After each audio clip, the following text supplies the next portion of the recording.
നമ്മൾ ഇന്ന് ചെയ്യാൻ പോകുന്നത് നല്ല ക്രീമി ആയിട്ടുള്ള വൈറ്റ് സോസ് പാസ്തയാണ്. 1 കപ്പ് പെന്നെ പാസ്തയാണ് ഞാനിവിടെ എടുത്തിരിക്കുന്നത്. ആദ്യം നമുക്ക് ഈ പാസ്ത ഒന്ന് കുക്ക് ചെയ്തെടുക്കാം. പാസ്ത വേവിച്ചെടുക്കുന്നതിന് വേണ്ടി 1 ലിറ്റർ വെള്ളം തിളപ്പിക്കണം. ഇനി ഈ വെള്ളത്തിലേക്ക് നമ്മൾ എടുത്തു വെച്ചിരിക്കുന്ന പാസ്ത ഇട്ട് കൊടുക്കാം.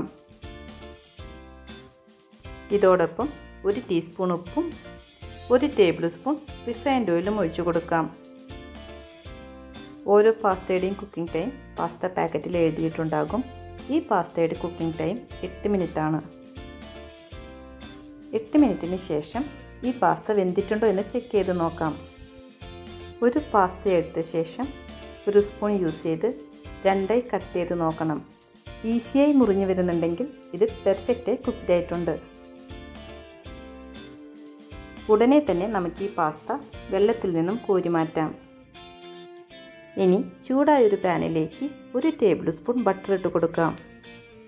ബട്ടർ ഒന്ന് മെൽറ്റായതിനു ശേഷം ചെറുതായി എരിഞ്ഞ വെളുത്തുള്ളി 1.5 ടേബിൾ സ്പൂൺ ഈ ബട്ടറിലേക്ക് ചേർത്ത് കൊടുക്കാം.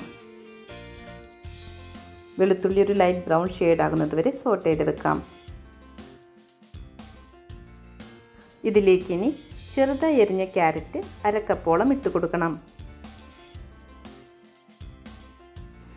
ഈ ക്യാരറ്റ് ഒരു 1/2 മിനിറ്റ് വഴറ്റി കൊടുത്ത ശേഷം ഇതിലേക്ക് ഒരു ഗ്രീൻ ക്യാപ്സിക്കത്തിൻ്റെ പകുതി ചെറിയ ക്യൂബ്സായി കട്ട് ചെയ്തത് ചേർത്ത് കൊടുക്കാം.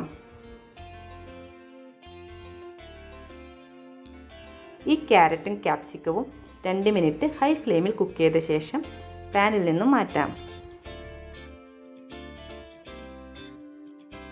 ഇനി നമുക്ക് വൈറ്റ് സോസ് റെഡിയാക്കിയെടുക്കാം.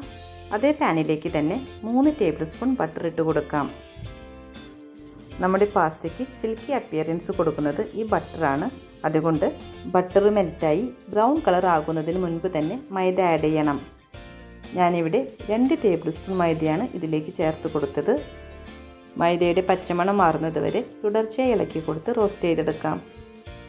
ഈ മൈദയും ബ്രൗൺ കളറാകാതെ ശ്രദ്ധിക്കണം. ഇതുപോലെ ബബിൾസ് വരാൻ സ്റ്റാർട്ട് ചെയ്യുമ്പോൾ തീ ഓഫ് ചെയ്ത ശേഷം 1/2 കപ്പ് പാലൊഴിച്ച് കൊടുക്കണം. പാലൊഴിച്ച് കൊടുക്കുമ്പോൾ ആദ്യം പകുതി പാലൊഴിച്ച് കൊടുത്ത് തുടർച്ചയായി ഇളക്കി ഈ മൈദയും പാലും നന്നായി മിക്സ് ചെയ്ത് കൊടുക്കാം. പിന്നീട് മുഴുവൻ പാലും ഒഴിച്ചു കൊടുക്കാം.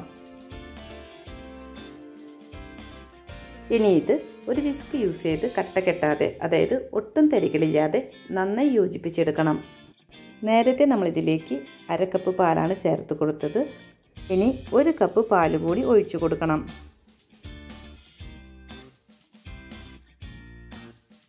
ഇതും വിസ്ക് യൂസ് ചെയ്ത് തന്നെ മിക്സ് ചെയ്ത് കൊടുക്കാം. 1 ടീസ്പൂൺ റെഡ് ചില്ലി ഫ്ലേക്സും 1 ടീസ്പൂൺ പെപ്പർ പൗഡറും 1/2 ടീസ്പൂൺ ഉപ്പും ഇതിലേക്ക് ആഡ് ചെയ്യാം. എല്ലാം ഒന്ന് യോജിപ്പിച്ച് കൊടുത്ത ശേഷം തീ ഓൺ ചെയ്യാം. ഇതൊന്ന് തിളയ്ക്കാൻ തുടങ്ങുന്നത് വരെ മീഡിയം ഫ്ലെയിമിൽ വേണം കുക്ക് ചെയ്തെടുക്കേണ്ടത്.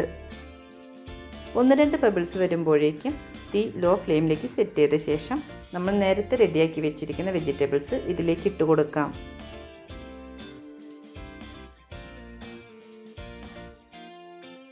ഈ സോസ് ഒന്ന് കുറുക്കി നല്ല ക്രീമി പരുവമാകുന്നത് വരെ തുടർച്ചയായി ഇളക്കി കൊടുക്കാം. സോസ് നല്ലൊരു ക്രീമി ടെക്സ്ചറിലേക്ക് വന്നിട്ടുണ്ട്. ഇതിലേക്ക് നമ്മൾ നേരത്തെ വേവിച്ച് വെച്ച പാസ്ത ഇട്ട് കൊടുക്കാം.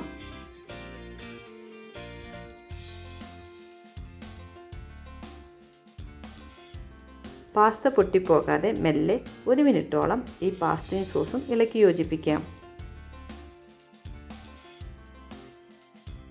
അങ്ങനെ നമ്മുടെ നല്ല ക്രീമി ആയിട്ടുള്ള വൈറ്റ് സോസ് പാസ്ത റെഡിയായി കഴിഞ്ഞു.